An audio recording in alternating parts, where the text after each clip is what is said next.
who's out there teaching that Cornelius is an Edomite, you out of there, man.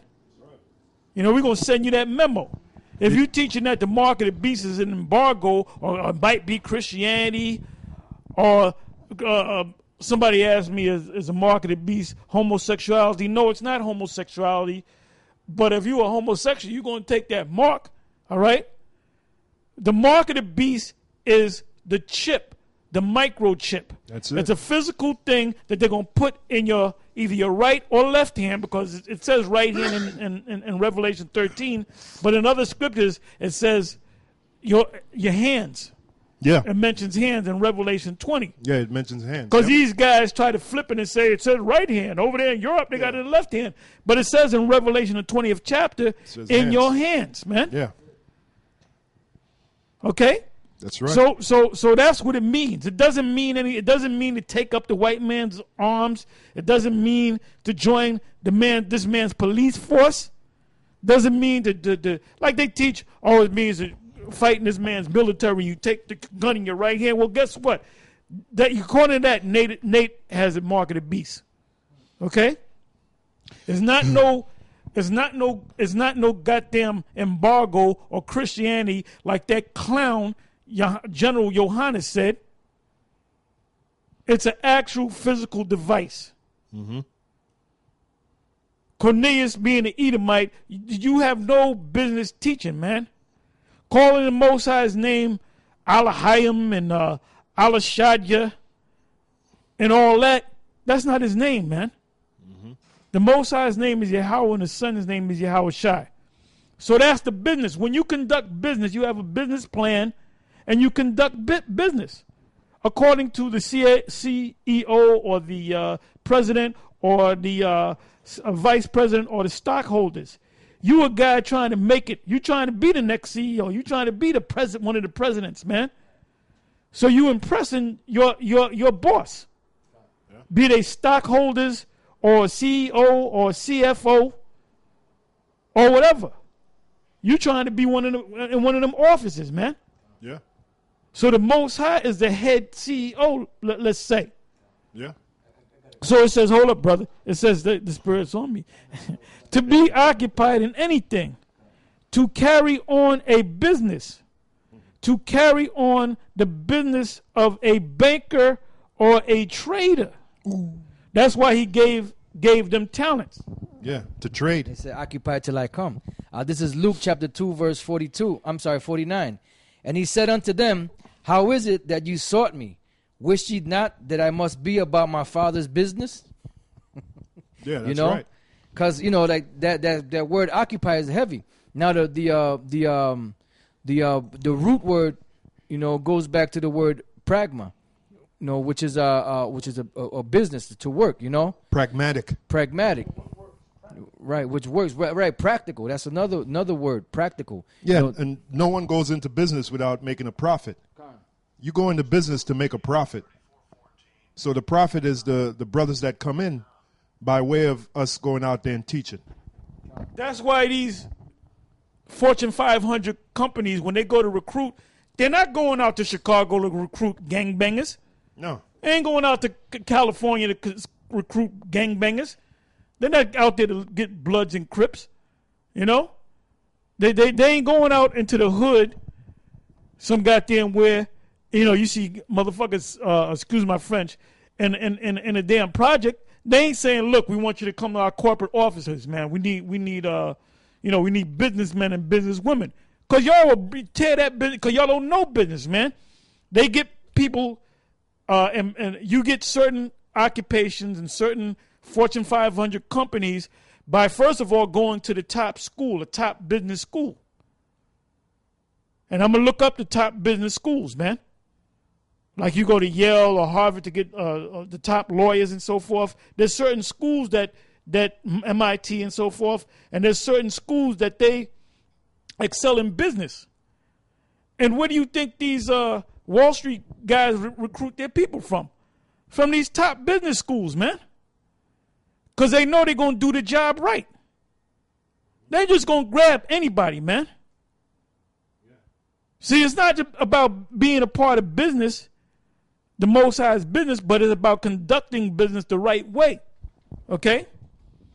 Like it says here, the word for a pound in Luke 19, the word is mana, right? Which means, in the Old Testament, a weight of 300 shekels was 1 pound. Now, 300 shekels, that's a lot of silver. That's a lot of weight. In the New Testament, a weight and sum of money equal to 100 drachma, which is the Roman money system, okay? Because they had the coins. 1 talent was 100 pounds. A pound equaled 10 1/3 ounces, which is 300 grams. So that's money. But the money that the Most High gave us was these scriptures, the knowledge of this truth, man. Who the nation of Israel is, he identified in the scriptures on a symbolic level who the tribes are, so you can identify the tribes. That's why you got certain guys saying, well, you ain't no Gadite. Them Gadites are Miragooks. Or they might say, you an Edomite. Look how light he is. And Gabar, you from Ireland, so you an Edomite, you know? And Tahar, you're a half-breed. Well, you don't know how you don't understand how the scriptures work, man. That's why you ain't out there on the highways and the byways. That's why when you click on these guys with their stupid comments, most of the time, 95% of the time, 98% of the time, you click on it, it'll say no videos, no activity. Yeah. No. So they ain't building. So if you say, oh, this guy's right, let me go follow him. You ain't going to have nothing to fucking follow, man. There's nothing there. There's nothing there. There's nothing there. I got some real quick. This is Romans 11:33. Okay, you got it. Oh, the depth of the riches, both of the wisdom and knowledge of the Most High. So this is the talent. This is the drachma, whatever the weight that was given is here. The knowledge of the Most High. It says, the depths of the riches, both of the wisdom and knowledge of the Most High. How unsearchable are His judgments and His ways past finding out. So the only way you can actually see and do the things that the Lord gave to do is if you're part of the elect, and you have to continue doing that unto the end. That's what the scriptures say: give diligence to make your calling and election sure. The scriptures is a guidebook, man. That's a guidebook. Not read the scriptures and say, yeah, I'm going to do it that, but I'm going to do it this way. But I'm going to change it up a little bit. No, you got to do what it like going back to 1 West. What we did going out on the highways and the byways, the reason why the heads had us go out on the highways and the byways, and they went out there too, because it's in the scriptures, man. Was that 2 Timothy 4? It's in the scriptures. In season, out of season. You know what some guys are saying? They're saying, well, that doesn't mean that. Well, if that was the case, why didn't you say that 15, 17, 18 years ago? Because you're full of shit, man. You don't want to do the will of the Most High, man. Yeah, fainted. They're fainted. I got something real quick. Oh, okay. This is you had something? Yeah. Okay. To back up Apostle Elatar, Proverbs 1:20, it says, wisdom crieth without, she uttereth her voice in the streets.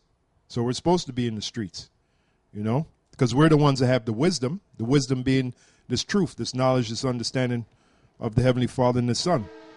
She crieth in the chief place of concourse, in the openings of the gates, in the city, she uttereth her voice saying, or uttereth her words saying, how long ye simple ones will ye love simplicity?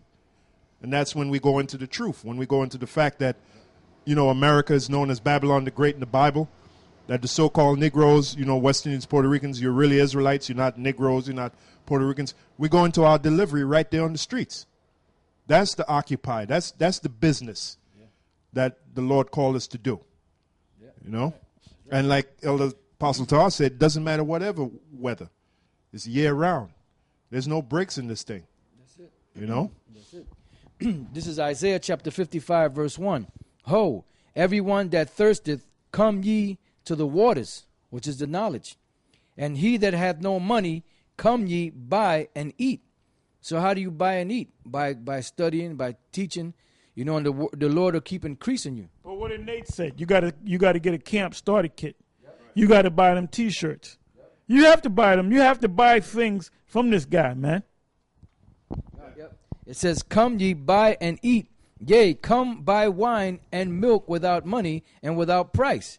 And that's talking about this knowledge. Without money and without price. That's it. So how is it possible to buy it? What are right. you using as a Trade-off. medium of exchange? Yourself.